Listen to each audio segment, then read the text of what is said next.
ሰላም ሰላም ጤና ይስጥልን ውድ የጋት ሚዲያ ቤተሰቦች እንደያላችሁበት ሀገር የሰዓት አቆጣጠር እንደምን አላችሁ እንደምን ቆያችሁኝ ኢትዮጵያ ውስጥ ናችሁ ዝግጅት ለምትከታተሉ ውድ ቤተሰቦቼ እንደምን ዋላችሁ ማለት ፈልጋለሁ ለተሐሙስ ሚያዝያ 29 2018 በኢትዮጵያ ዘመን አቆጣጠር ሜይ 7 2026 በጎርጎሳውያን የዘመን ስሌት እንደቀደም ተከተል የጋት ውሎ አጫጭር 3 መረጃዎችን ወደ እናንተ አደርሳለሁ ዞተር እንደምታደርጉት ላይክ አድርጉ ሼር አድርጉ ሐሳብ አስተያየታችሁን አካፍሉ የጋት ሚዲያ ሜምበር ሁኑ ጋት ሚዲያን በሱፐር ቻት በሱፐር ታንክስ ድጋፋችሁን አጠናክራችሁ ቀጥሉ ይሄንን ይያልኩ የመጀመሪያ መረጃዬ የአስቸኳይ ጊዜ አዋጅ በትግራይ የሚል ነው ሁላችሁም እንደምታውቁት ከትናንት በስቲያ የአርበኞች ቀን ኢትዮጵያ አርበኞችን ቀን እያከበረች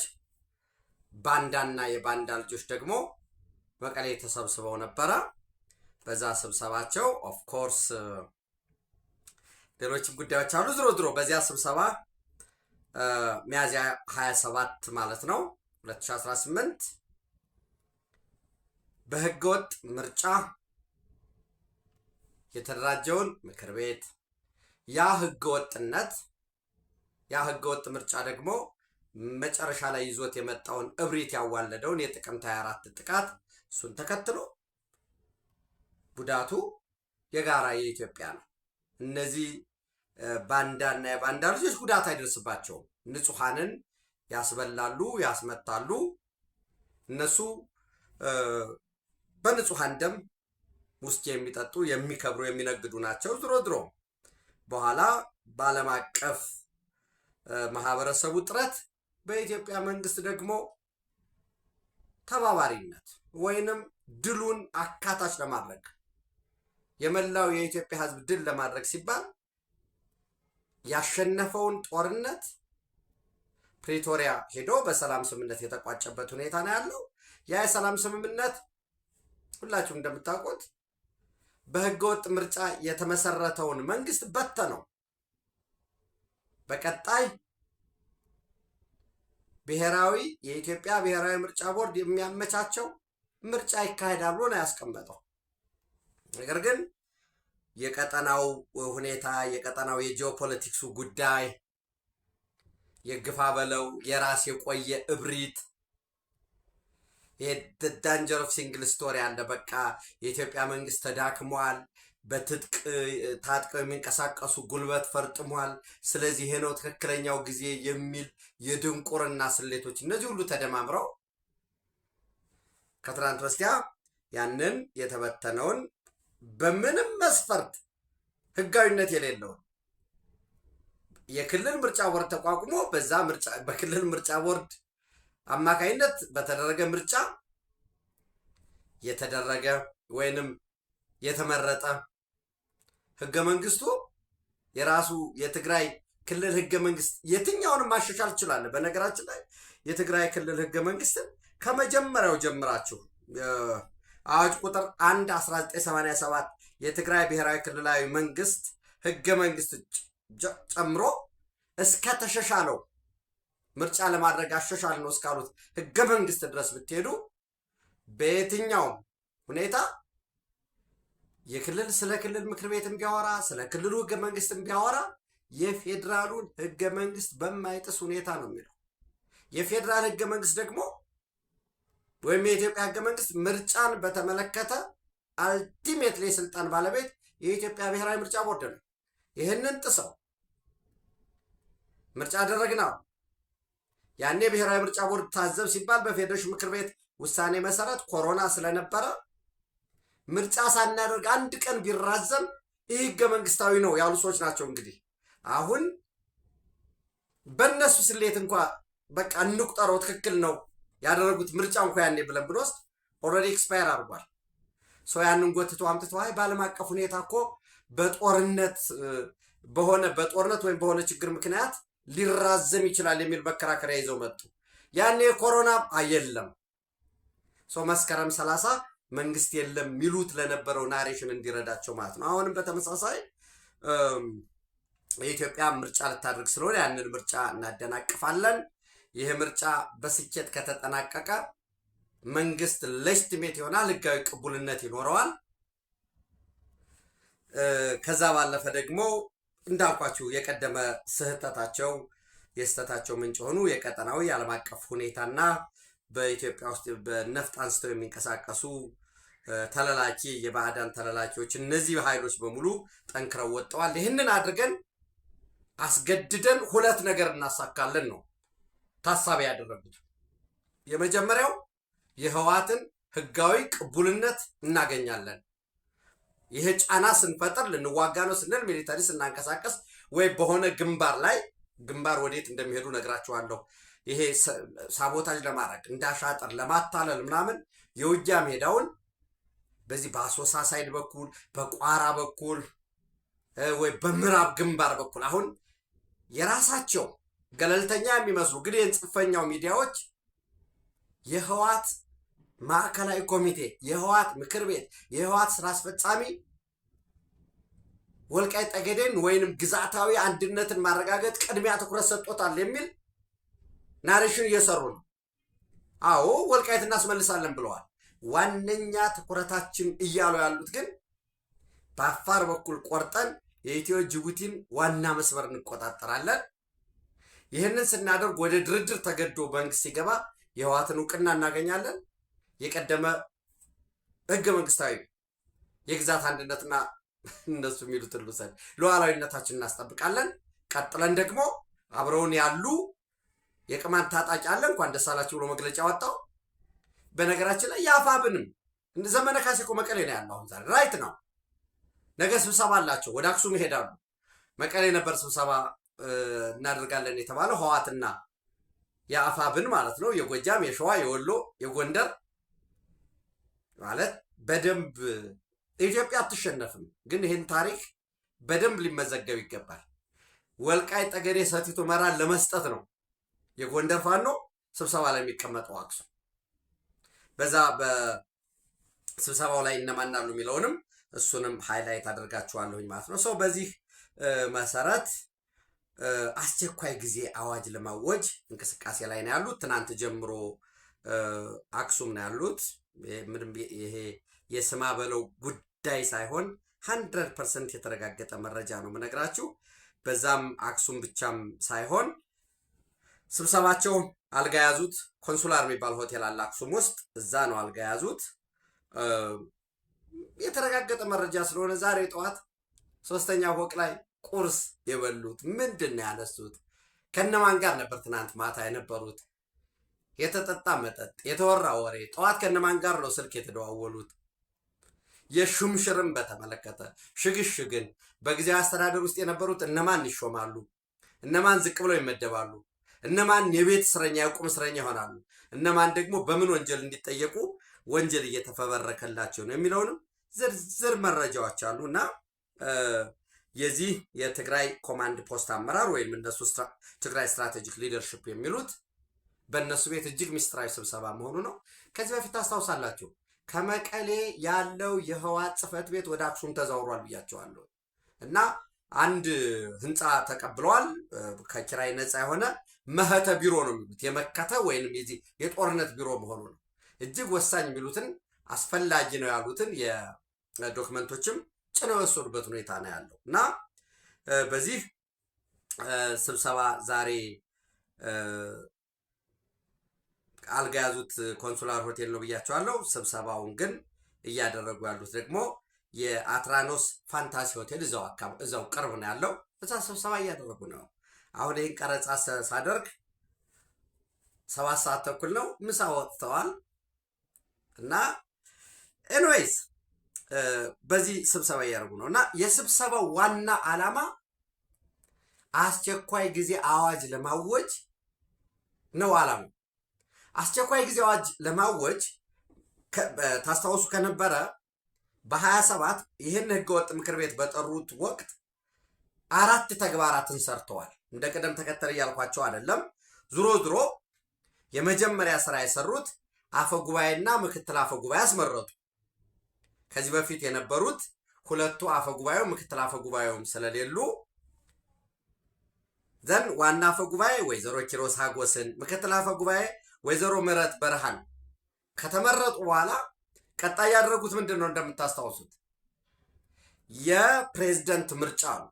የአብላጫ ድምፅ ስርዓት ስለሆነ ህወሓት ወይም በምክር ቤቱ አብላጫ ድምፅ ያለው ፓርቲ እጩ ያቀርባል በሚለው ዶክተር ደብረጽዮን ገብረ ሚካኤል ከልጅነቱ ጀምሮ ሲታገል ሲወድቅ ሲነሳ በቃ ለትግራይ ህዝብ ያልሆነ የለም ተብሎ እንቶ ፈንቶ ቀረበ። ዋነኛው የጦርነት አንቴና የችግር አንቴና ፖለቲካ አይገባውም ተብሎ የተባረረ ሰው በራሱም ጊዜ ደግሞ የአመራር ቀውስ ገጥሞናል፣ ስትራቴጂክ ሊደርሺፕ ክራይሲስ ገጥሞናል ያለ ሰው ዋናው መሲህ ነው ተብሎ ቀረበ። ወል ጸደቀ። እሱ ሁለተኛው መሆን ነው። አፈ ጉባኤና ምክትል አፈ ጉባኤ መምረጥ ዘንድ ፕሬዚዳንቱን መምረጥ። ከዛ በኋላ ምንድን ነው የሆነው? እንደምታስታውሱ አጠቃላይ የአፈጻጸም ሪፖርትን እንዲያቀርብ በተለይ የባለፉት 3 ዓመታት ተብሎ የፕሪቶሪያ የሰላም ስምምነት አፈጻጸምን በተመለከተ ሪፖርት አቀረበ። ያው በዛ ሪፖርት ላይ ህወሓት ለፕሪቶሪያ የሰላም ስምምነት ቁርጠኛ እንደነበረ የትግራይ ህዝብም ሰላሙን እንደፈለገው ዝርዝር አቀረበና ነገር ግን የበጀትን ስራ ተሰጠን፣ ነዳጅ እንዲሆኖብን፣ ተፈናቃይ ወገኖቻችን እንደዚህ ሆነው እንድንጠፋ ተፈርዶብን ወዘተረፈ በዚህ ምክንያት የፕሪቶሪያ ስምምነት ሙሉ ለሙሉ ውድቅ ሆኗል አለ። እሱን ሪፖርቱን በኦልሞስት በሙሉ ድምፅ የሚባል አጸደቀ ምክር ቤቱ። ቀጥሎ አራተኛው ይህን ካጸደቀ በኋላ ርዕሰ መስተዳደሩ ወይንም ዶክተር ደብረጽዮን ገብረ ሚካኤል የስራ አስፈጻሚውን የቢሮ ኃላፊዎችን የተጠሪ ተቋማትን በተመለከተ በራሳቸው እንዲያጸድቁ ሙሉ ውክልና ሰጣቸው። አሁን ቀጣይ አስቸኳይ ጉባኤ ምክር ቤቱን ለመጥራት የታቀደው እንግዲህ አስተማማኝ የሆኑ መረጃ ምንጮቼ በቀጣይ ሳምንት በቀጣይ 2 ሳምንት ውስጥ ሊጠራ ይችላል። ዞሮ ዞሮ በዋነኝነት አስቸኳይ ጊዜ እንዲያውጅ ነው የሚጠራው። አስቸኳይ ጊዜ አዋጅ ላለ ማለት ብቻውን ለዛ ተጠራ ላለ ማለት በዶክተር ደብረጽዮን ገብረ ሚካኤልና በዚህ በዘራፊው ቡድን ሹመት የተሰጣቸው ሽግሽግ የተደረገላቸው እነዚህ በሙሉ ይጸድቃል ምክር ቤት ላይ ቀርበው ቃለ መሐላ ፈጸሙ ይባላል። ምንም እንኳ ምክር ቤቱ ሙሉውን እንዲያደርግ ስልጣን ቢሰጠው፣ ቀጥሎ ደግሞ የአስቸኳይ ጊዜ አዋጅ እንዲያውጅ ይደረጋል። እንዳልኳቸው ከመጀመሪያ አዋጅ ቁጥር 1/1987 እስከ ተሻሻለው የትግራይ ክልላዊ መንግስት ድረስ ያለው የክልል ምክር ቤቱ አዋጅ ማወጅ የሚችለው ወይም አንድ የክልል መንግስት አዋጅ ማወጅ የሚችለው የተፈጥሮ አደጋ ወይም ወረርሽኝ ከገጠመው እንጂ ከዚያ ውጭ ባለው ምንም አይነት አስቸኳይ ጊዜ አዋጅ ማወጅ አይችልም። አሁን ይችላሉ ቢባሉ እንኳን ይሄ ምክር ቤት ህጋዊ አይደለም። በዓለም አቀፍ ፊትም በኢትዮጵያ ህገ መንግስት ፊትም በራሱ በክልሉ ህገ መንግስት ፊትም ህጋዊ አይደለም። የስልጣን ዘመኑ ምክር ቤቱ 5 ዓመት ነው ይላል። 5 ዓመት ከሆነ አራዝሞ ሲመጣ ይሄ የተራዘመበትን አግባብ ህገወጥም ቢሆን የሆነ አዋጅ ማጽደቅ ነበረበት። ዞሮ ዞሮ በዚህ ሁሉ መሃል ስብሰባ ያደረጉ ነው እነዚህና ሌሎችን ለማስፈጸም። በዚህ በስብሰባው እነ ጀነራል ምግበይ ኃይልን ጨምሮ እና የሚሊተሪ ኮማንድ የሚባለው ይሄ ከፍተኛ ወታደራዊ አዛዥ ተብሎ የተቀመጡት እነዚህ በሙሉ የተገኙበት ዶክተር ደብረጽዮን ገብረ ሚካኤልም በተመሳሳይ እነ ፈትለወርቅ እንዲሁም አዲስ ወታደራዊ አዛዥ ሆነው የተሾሙት የቲዲኤፍ አዛዥ የሆኑት ማለት ነው እነ ጀነራል ፍስሐ ኪዳኑን ጨምሮ እነ ጀነራል ኃይለሥላሴ ግርማይ፣ ጀነራል ዮሐንስ ወልደ ጊዮርጊስ፣ ምግበይ፣ ማሾ በየነ፣ ሜጀር ጀነራል ብርሃነ ነጋሽ፣ ወዲ መድህን ከኢትዮጵያ ሳይድ እንዲሁም ከኤርትራ ሳይድ በኤርትራ በኩል የምዕራብ ግንባር የሚባለው አዛዥ ጀነራል ኢዮብ ፍስሐዬ ወይም ሀሊባይ እና ሌሎች ወታደራዊና የደህንነት አመራሮች እንዳልኳችሁ ስብሰባ ላይ ነው ያሉት። ነገ ባለኝ መረጃ ነገ ከሰዓት ከተላላኪው የአማራ ፋኖ ብሔራዊ ንቅናቄ ዘመነ ካሴ መቀሌ ነው ያለው። ሌሎችም እንደ ዮሐንስ ከጎንደር ከጎጃም የጎጃም አመራሩ በዛው ኤርትራ የነበሩት ወደ ትግራይ እንዲመጡ ይሆናል። የሸዋና የወሎ አመራሮችም ትናንት መረጃ ሰጥቻቸዋለሁ። አላማጣ ገብተዋል ብያቸዋለሁኝ። ዛሬ ወደ መቀሌ ሄዱና በዘመነ ካሴ ሰብሳቢነት አጀንዳቸውን ቀርጸው ነገ አክሱም ላይ የሚሰበሰቡ ይሆናል። እሱንም እየተከታተልኩ አደርሳቸዋለሁ። ይሄ ተለላኪ ቡድን ሲጀመርም ዘፍጥረቱ ሻዕቢያን የፈጠረው ሻዕቢያ ከህወሓት ጋር ጽምዶ ሲል አስረከባቸው። አሁን ዓላማው ጦርነት ስንከፍት የእናንተ ተሳትፎ ምን ይመስላል? ከአገው ዲሞክራሲያዊ ንቅናቄ ጋር አጣምሯቸዋል። አብሮ ነው ያሉ። የኪሮስ ሮምሃ የሚባለው የአዴን ሊቀመንበርም ጽህፈት ቤቱ በራሱ አዴን የአገው ዲሞክራሲያዊ ንቅናቄ አዴን ጽህፈት ቤቱ መቀሌ ነው ያለው። እንዘመነም እዛ ነው ያሉት። ታስታውሱ ከነበረ በነገራችን ላይ የሰላም ስምምነት ተፈራርሞ ነበረ። የአገው ዲሞክራሲያዊ ንቅናቄ ታህሳስ 17 2016 ከዛ ለህዝብ ይገለጻል ታህሳስ 21 2016 ተብሎ ነበረ። እዛው አካባቢ አበርገላ አካባቢ እርቅ ተካሂዷል ምናምን ተባለ። ስምምነቶቹ ግን ምንድን ነው የተፈረሙ የሚሉ ወደ 7 ነጥቦች ነበሩ። አንደኛው ነጥብ በህጋዊ አግባብ ስምምነት ማድረጋቸውን፣ ሁለተኛ ከፍተኛ አመራሩ ወይም ስራ አስፈጻሚ ህጋዊነቱ። እንግዲህ የአገው ዲሞክራሲያዊ ንቅናቄ ከአገው ብሔራዊ ሸንጎ ነው የተገነጠሉት እንደምታውቁት። ከዛ ከአገው ብሔራዊ ሸንጎ ተገንጥለው በትጥቅ ትግል ጭምር ክልል እንሆናለን ነው የመጀመሪያ ጥያቄው። ራስን በራስ የማስተዳደር በኢፌዴሪ ህገ መንግስት አንቀጽ 39 መሰረት ዋና ከተማችንን ላሊበላ አድርገን ይህን ዋግን ይዘን ሌሎችም አለ የሚጠይቁት ጥያቄያቸው ሰፊ ነው። እስከ በለሳ በዚህ በጎንደር ይመጣል፣ እስከ መቄት የገረገራ ጋሸናን ይዞ በወሎ በኩል አለ፣ በትግራይ በኩል በዛ ይሄ ዋጃንም ይዞ የሚጠይቁት አለ እና እስከ ተንቤን ድረስ ይደርሳል። አንዳንዶች ፋናቲክ ሲሆኑ አሁን ያን ጥያቄ ትተናል ብለው ትግራይ አገር የምትሆን ከሆነ ክልል ሆነን በትግራይ ውስጥ እንሆናለን። አይ ትግራይ ተደራድሮ መብቱን አስጠብቆ በቃ ይሄ የቀደመ ክልልነቱን አስጠብቆ ከመጣ እኛም ክልል እንሆናለን በሚል ልክ ህወሓት የሰላም ስምምነት መዘመር ሲጀምር አዴንም ሰላም ነው ይላል። ሁሉንም ነገር በጦርነት በጠመንጃ አንፈታውም ይላል። ህወሓት እንዋጋለን ሲል አብሮ እንዋጋለን ይላል። ቅዴፓም ተመሳሳይ ነው። የቅማንት ዲሞክራሲያዊ ፓርቲ በተመሳሳይ አፋብን። ይሄ ሁሉ ትናንት የጭቃ ውስጥ እሾህ ሆኖ ህዝብን ሲያሰስት ሲያደክም ከህወሓት ጋር በነበረው ጦርነት አንዳንዶቹ ከኋላ እየተከተሉ መከላከያ ሰራዊታችንን ሲወጉ ሲያሰስቱ ይሄ ጦርነት አንተን አይመለከትም መንገድ ክፈት ሲሉ የነበሩ ናቸው። እነዛ ናቸው በግላጭ መጀመሪያ አካባቢ ህዝቡንም የተወሰነውንም እንጉልፋት የሆነውን አመራር አታለው ነበር። የኛ ናቸው የሚባል ነበረ። ድሮ ለሳቦታጅም አንዳንድ የስርጭትንም የህዝብ ሰንሰለትንም ለመቁረጥ አላማ ተሰጧቸው በዚያ ውስጥ በውጊያ ይሳተፋሉ ነው። እነዚህ በዋልድባ በኩል የሰቋር የሚባለውን ይዞ በዛ በኩል ስምሪት የተሰጣቸው ተላላኪ አስቀድሞ ሽፍታ የነበሩ ሽፍታዎች ደግሞ እንደ ጀግና እንደ አማራ ህዝብ ተቆርቋሪ ተቆጥረው ሲዘመርላቸው የነበሩት እነዚህ ሁሉ ስምሪት ወስደው ወልቃይት ጠገዴን በአንድ በኩል ወይም እነሱ ምዕራብ ትግራይ የሚሉት በአንድ በኩል የማስመለስ ውጊያውን በዚያ አቅጣጫ የኃይል ስምሪት ያለ አስመስለው በዋነኝነት እዛ ላይ ትኩረት ሲደረግ በአፋር በኩል በዚህ በጭፍራ ሰብረን የጅቡቲ መስመር እንቆጣጠራለን የሚል እቅድ አለ። ድሮ ይሄ አሁን ከዚህ በፊት እንደነበረው ያው ህወሓት ትናንት ትዝታ ላይ የተቸነከረ ነው። በነገራችን ላይ የምጽዋን ባጠቃበት ወቅት ሻዕቢያ ያኔም ከህወሓት ጋር ሆኖ ተባብረው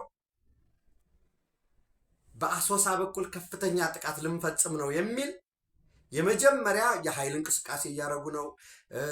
መድፎች መጥተዋል ምናምን፣ የሱዳን መንግስት እየረዳ ነው። ከዛ አሶሳን ከተቆጣጠርን በኋላ ወደ ግልገል በለስ አድርገን ባህር ዳርን በአንድ ሳይድ እንቆጣጠራለን፣ ደን ወደ ወለጋ እንሄዳለን፣ በነቀምት በኩል የጋምቤላ እንቆርጣለን የሚል ይሄ በጣም ሰፊ የሆነ ፕሮፓጋንዳ ከሰሩ በኋላ የደርግ መንግስት ያኔ ያለ የሌለ ኃይሉን ከየአካባቢው ሰባስቦ ልክ ወደ አሶሳ ሲሄድ እነሱ ምጽዋን ነው የተቆጣጠሩት። ልክ አሁንም በዛ መስመር ነው ያሉት። ትናንት ነገ ይሆናል ብለው የሚያስቡ ይሄ እንግዲህ በለውጥ the past is the future የሚል አለ። እንደዛ ብሎ የሚያስቡ አሉ።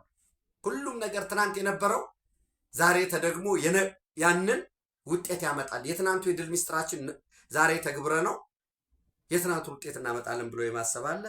ይህንን እንግዲህ 24/7 የቅኝት ድሮኖች አሉ፣ ቴክኖሎጂው አለ።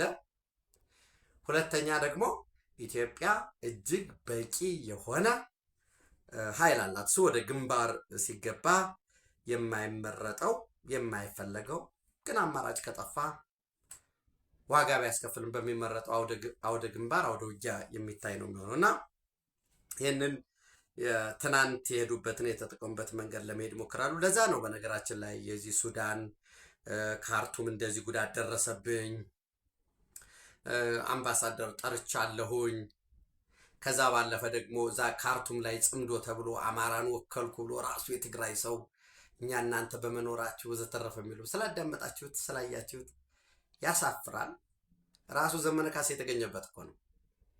እና አሁን እንግዲህ ዘመነ የአማራ ታጋይ የመጀመሪያ እኮ ለዚህ ሁሉ ለትግል በቃን ያሉ የርስትና የማንነት ጥያቄ አለን፣ አማራው ያልተሳተፈበት ፕሪቶሪያ ሰላም ስምምነት ተደረገ፣ ለህዋት እድሜ እንዲራዘም ተደረገ ወዘተረፈ ተብሎ ነው። በዚህ ሁሉ መሃል ግን ሻዕቢያ አስጀምሮ ዞር ይላል እንጂ ሊዋጋ አይችልም። ይሄ የጌትነት አቋም ነው። ነገ ከነገ በስቲያ በታሪክ ፊት እናየዋለን። እንዲህ ብለህ ነበር ብለን ደግሞ እንገማገማለን። ሻዕቢያ ከባድ ድርድር ውስጥ ነው ያለው ከኢትዮጵያ ጋር ከባድ የሆነ ድርድር ውስጥ ነው ያለው። ኢትዮጵያና ግብጽ እየተደራደሩ ነው። በኢትዮጵያ አቋም ደጋግሜ ነው በነገራቸው። አሁን ዝርዝሩን ለመናገር አንደኛ አውቶሪቲ የለኝም፣ ሁለተኛ ደግሞ ጊዜ የሚባል ጉዳይ አለ። በውሃ ጉዳይ በናይል ጉዳይ ላይ ድርድር ተብሎ አሜሪካ ይዛለች፣ እያደራደረች ነው። ሳውዲ አረቢያ በተደራቢነት አለ። ሌሎች 2-3 ሀገራት አሉ አብረው። በዚያ ድርድር ኢትዮጵያ ስለ ናይል ከተነጋገርን፣ ስለ አባይ ከተነጋገርን፣ ስለ ቀይ ባህር የማንነጋገርበት ጉዳይ የለም። ዘላቂ የሆነ የቀጠናውንም ሰላም የሚያረጋግጠው ኢትዮጵያ የቀይ ባህር ጠረፍ ተጋሪ ስትሆን ነው የሚል ቦልድ ጥያቄ ቀርቧል። በምን አግባብ ይሁን የሚል ጉዳዮች አሉ። በዛ ላይ ኢትዮጵያን የምታተራምስ ከሆነ ወደ ውጊያ ውስጥ የምትገባ ከሆነ ሊቤሬስ ታገኛለህ፣ አንተ ያልከው ይፈጸምልሃል። ያው ኤርትራ ወደብ መጠቀም ይችላሉ፣ በጋራ አልምተን መጠቀም ይቻላል።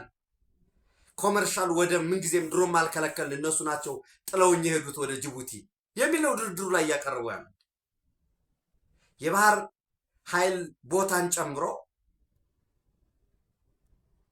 ግዛታችንን ግን ቆርሰን አንሰጥም የሚል መከራከሪያ እያቀረቡ ከዓለም አቀፍ ሕግ አንጻር ከሌሎች ሀገራት ተሞክሮ አንጻር ዝርዝር ጉዳይ እያቀረቡ ነው። በኢትዮጵያ በኩልም ዝርዝር የመከራከሪያ ሀሳቦች እየቀረቡ ነው።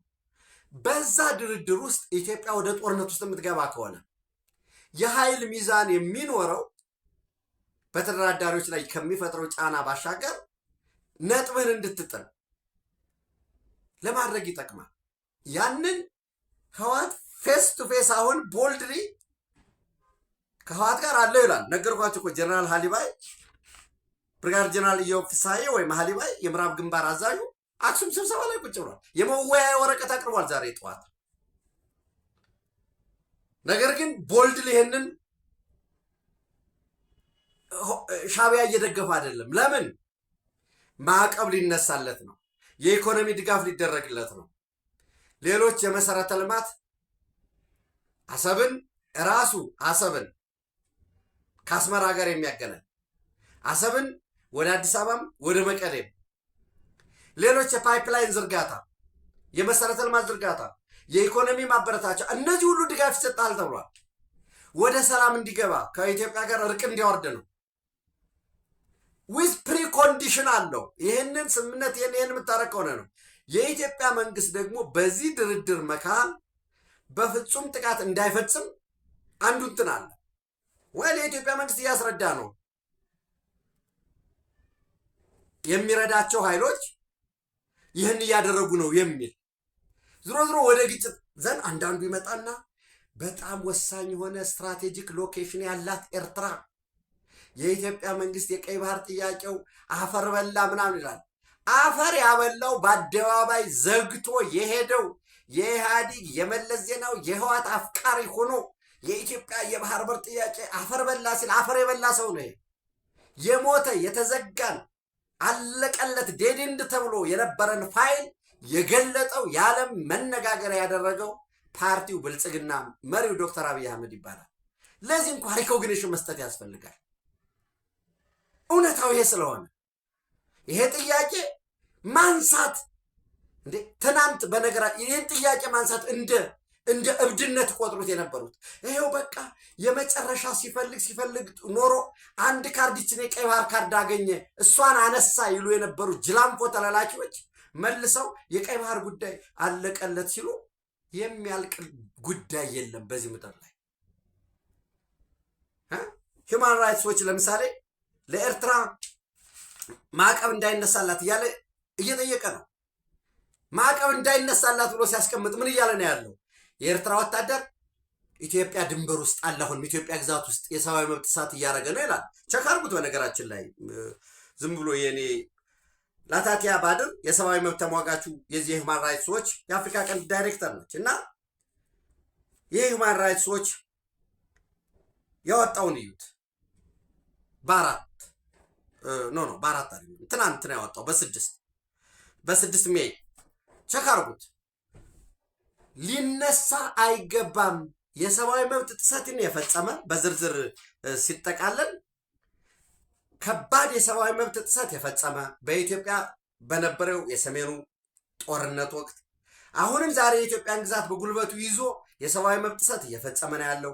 የግዳጅ ወታደራዊ አፈሳና አገልግሎት፣ የዲሞክራሲ ጭቆና፣ ዲሞክራሲ ምርጫ የሚባል የፕሬስ ፍሪደም፣ የመልቲ ፓርቲ ሲስተም የሌለው፣ የብዙሃን መገናኛ የሌለው፣ እስከ ዛሬ ምን ምርጫ አድርጎ የማያውቅ፣ የሃይማኖት ነፃነት የሌለ፣ ሰዎች ፍርድ ቤት ሳይቀርቡ አድራሻቸው የሚጠፋበት ይሄን ሁሉ ላደረገ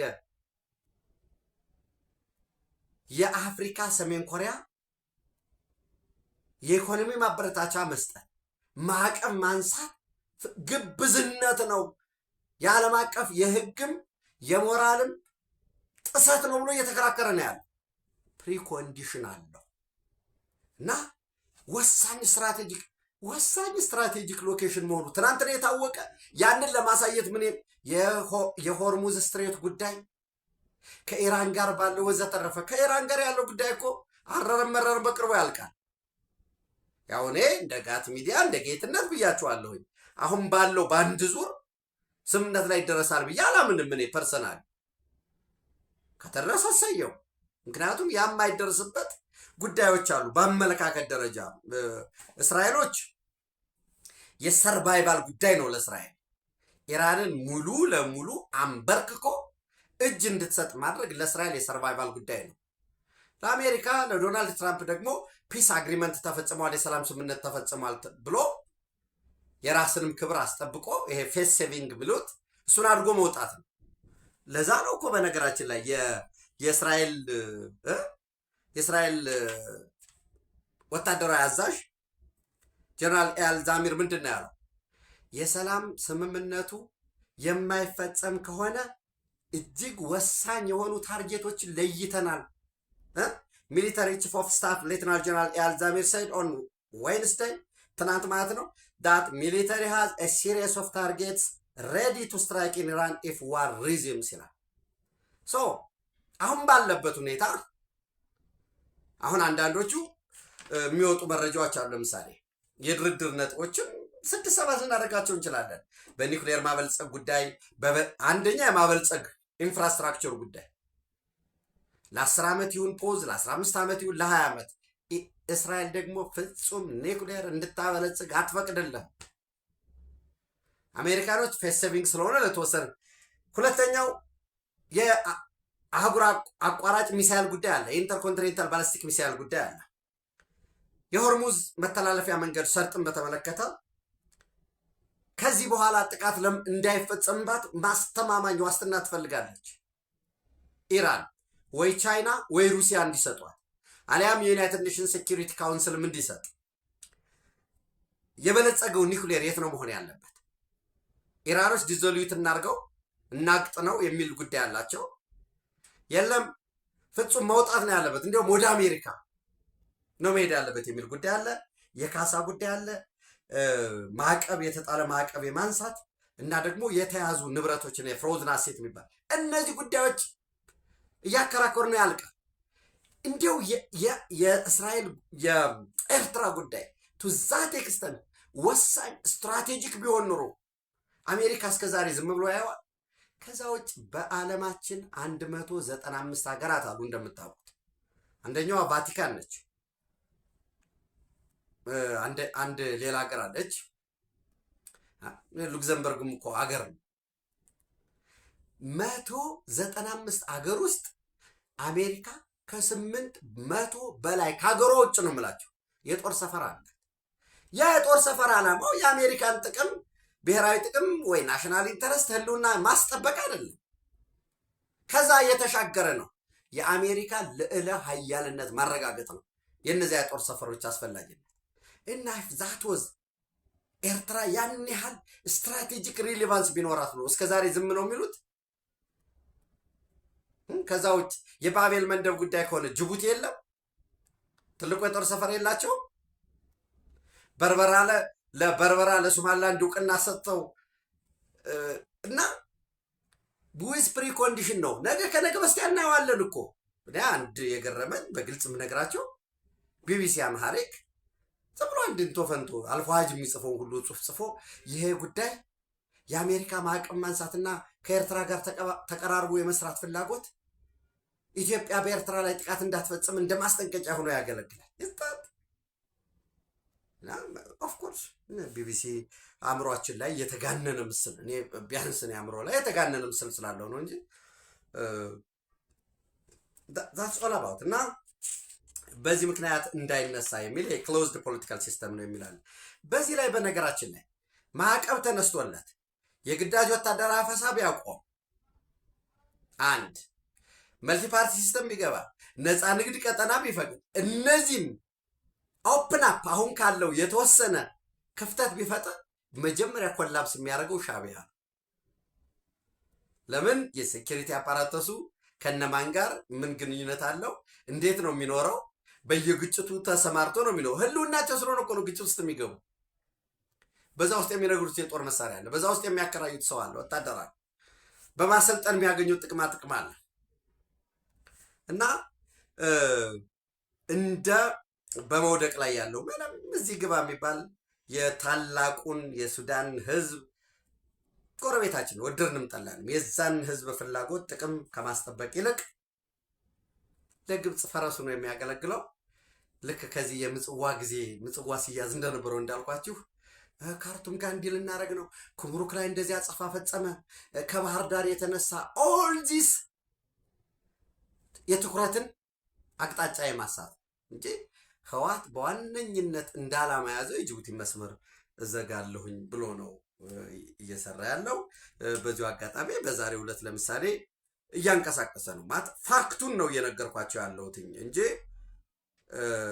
እነዚህ የማንቀሳቀሶች ሄደው የት ይደርሳሉ የሚለውን ሌላ ጉዳይ ነው። እና ዛሬ ለምሳሌ ከአርሚ 22 ማለት መቀሌ ወጣ ብሎ ያለው ጀነራል ታደሰ ወረደን እንድትገለብጥ ተልኮ ተሰጧት የነበረች ነች።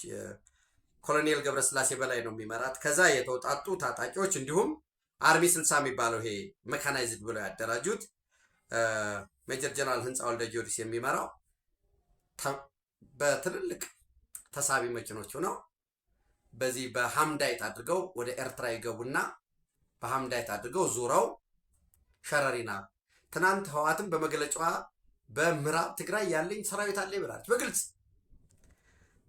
እና ወደዛ ወደ ሸረሪና ሄደዋል። በዛ ይዋጋሉ ወይ? በዛሬው ዕለት የጦር ኃይሎች ምክትል ኤታማዦር ሹም ጀነራል አበባው ታደሰ ሁመራ ነው የነበሩ። የሰሜን ምዕራብ እዝን በአካል ተገኝተው አበረታተዋል። የውጊያ ዝግጁነቱን ገምግመዋል። እና በዛ እንደው አሁን 10 ሀገር ሆኖ ይምጣ። አሁን ይሄ እኮ ዝም ብሎ እኔ ፕራውድሊ ወይ ቾቪኒስቱኝ ትምክተኛ እንደዛ ነው። አይ ነው ከአርሚ 60 የተውጣጡ ታጣቂዎች በተመሳሳይ ከአርሚ 60 እና ከ22 ወደ ሸረሪና በኦም ሀጅር በኩል ሀምዳይት አድርገው ሄደዋል ብያቸዋለሁ። ወደ አርሚ 70 ሊቀላቀሉ ማለት ነው። አርሚ 70 ማለት ሸረሪና ሆኖ ለምታውቁት ሰዎች እንግዲህ ሁመራ አለ። ከሁመራ ከከተማው ወጣ ብላችሁ ስትሄዱ የበረከት የሚባል አለ። ከበረከት ፊት ለፊት ያው ርቀት አለው። ከዛ ግን ፊት ለፊት ነው። ጥቃት ከፈጸሙ እንግዲህ እንደ ፕላናቸው ከአርሚ 70 ወደዚህ ወደ በረከት በሁመራ እናጠቃለን ነው አንድ። ከዚህ ደግሞ ከሽሬ በኩል ደግሞ ተከዜን ተሻግረን አንድ ጥቃት እንፈጽማለን ነው ሁለት። በጠለምት በኩል እነዚህ ተለላኪዎች አሉ። በዛ አካባቢ ያለውን ታጣቂ ይዘን አሁን በጠለምት በኩል በዚህ በወልቃይት ስኳር ፋብሪካ ያለበት በዛ አድርገን አሁንም ወደ ሁመራ ጥቃት እንከፍታለን ነው። ሌላ ደግሞ ይሄ በቋራ በአብርሃ ጅራ እና የቅማንት ታጣቂ ደግሞ ባለበት በመተማ በኩል አድርገን ልክ ይህንን ዙሪያ መለስ በላይ ደግሞ በፊት ለፊት ደግሞ ከሁመራ ባሻገር ተከዜ ማዶ ደግሞ የኤርትራ ድንበር ነው። በዛ ሽፋን አድርገን የመካናይዝድ ሽፋን እንሰጣቸዋለን ተብለዋል። ይህንን አድርገን እንቆጣጠራለን ነው። ጥሩ ነው። ጠላት ይህንን ሲያቅድ ወገን ምን እቅድ አለው የሚለውን ጠላት የራሱን ዝግጁነት ራሴ እንዲያረጋለሁ ነው እንጂ የሌላውን ማወቅ ይጠበቅበታል። በኢትዮጵያ በኩል ይሄ ይደረጋላቸው አልችልም። ነምበር 1 አምኖት ሚሊተሪ ጀነራልም አይደለሁም እና በእርግጠኝነት የምነግራቸው ግን ይህን ሁሉ የሚመክት አስፈላጊ ከሆነ የሚያጠቃ የወትሮ ዝግጁነት 24/7 የተረጋገጠ አስተማማኝ ኃይል አለ። ጠላትም ያውቀዋል ብዬ አምናለሁኝ። ይሄ ከሱዳን በኩል ከተለላኪው ከውስጥ ከውጭ የሚጮኸውን ጊዜ ስለሚፈታው እሱን እናያለን ማለት ነው። የመካከለኛው ምስራቅን በተመለከተ ኦፍኮርስ ከዚህ ከኤርትራ የቀይ ባህር ስትራቴጂ ጋር አያይዞ ስላየሁትኝ በዚህ እንዘጋዋለን እና የኤርትራ ማዕቀብ መነሳት ዊዝ ፕሪ ኮንዲሽን ነው እንዳልኳቸው ከኢትዮጵያ ጋር በሚኖር የሰላም ስምምነት መሰረት የተያዘ ነው። አደራዳሪው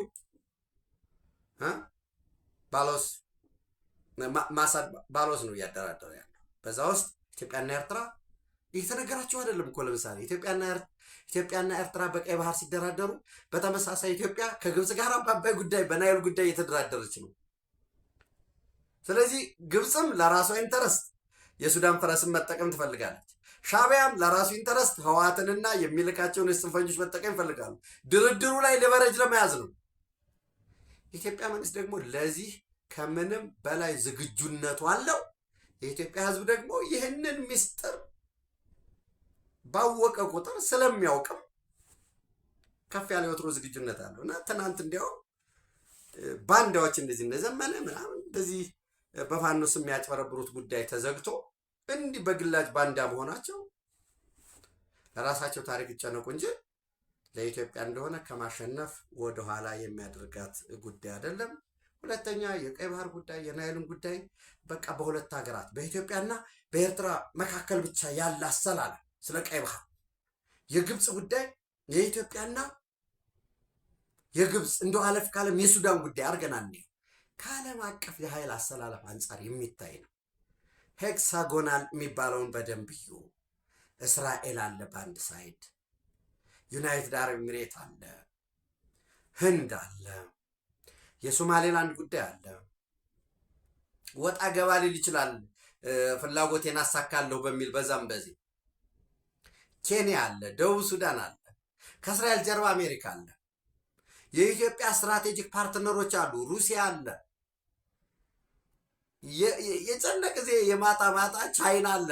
እነዚህ ልዩት በዛ ሳይድ ያለውን ደግሞ አረብ ናቶ የሚለውን እዩና ግቦ ሄክሳጎናል ቨርሰስ አረብ ናቶ አሊያንስ የሚለውን ገብታችሁ ብታዩ እንጂ ዝም ብሎ በቃ የአንድ ሀገር የኢትዮጵያና የኤርትራ ጉዳይ አድርጎ የሚያይ ከሆነ ስተት ነው። የተነጠልን ደሴቶች አይደለም። በዚህ በዓለም አቀፍ በቀጠናዊ የፖለቲካ ጉዳዮች ዙሪያ ያለ ማለት ነው። ተጨማሪ መረጃ ማስረጃዎችን ትንተና የሚሹ ጉዳዮችን እናንተንም መረጃ በመጠቀም የራሴንም መረጃ ምንጮች የሚሰጡትን ማስተያየት ይዘን ሰፊ ሀተታ ትንተና በቀጣይ እናቀርባለን። ኢትዮጵያ በክብር ለዘላለም ትኖር። ትናንትም አሸንፋለች፣ ዛሬም እናሸንፋለን፣ ወደፊትም እያሸነፍን እንቀጥላለን። ታንኪዩ